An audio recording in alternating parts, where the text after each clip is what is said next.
Just a quick one as we're among friends. I mean, how's that bump treating you?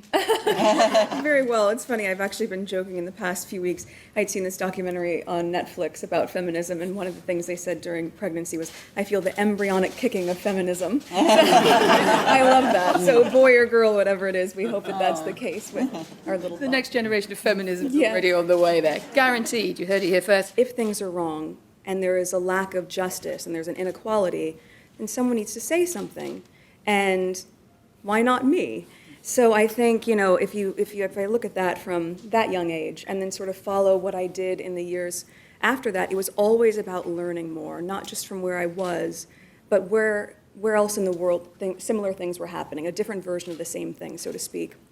And once I became old enough to travel, specifically to developing countries, and see what was happening abroad, I think for me what really resonated was the lack of education for girls and how that has a ripple effect on so many things. And I think, it seems like a broad stroke, and many people will say, okay, fine, yes, you want girls to have an education, you just want to have smart girls.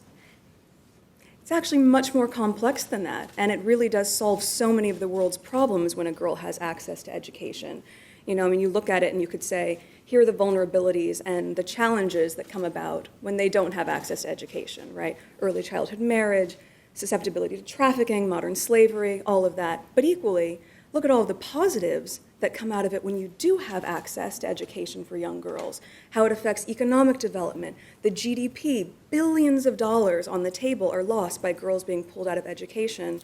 And so I think when I look at it from those terms, it would be impossible for me to sit back and not do something about it. But for men to understand they can be feminists as well. I mean, I think when we talk about gender stereotypes shifting, what it means to be masculine, what it means to be feminine, I've said for a long time, you can be feminine and a feminist. You can be masculine, and I think in terms of masculinity, you understand that your strength includes knowing your vulnerabilities, and your sense of self and security, your confidence, comes in knowing that a woman by your side, not behind you, is actually something that you shouldn't be threatened about, but as opposed to that, you should feel really empowered in having that additional support, that this is really about us working together. That's what gender equality means for me, and having men part of that conversation to say, there's nothing threatening about a woman coming up to the same level.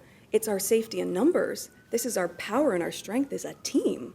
So, and that's gender neutral, if you really think about it. So I hope that men are part of the conversation. My husband certainly is. Yeah, don't let him off.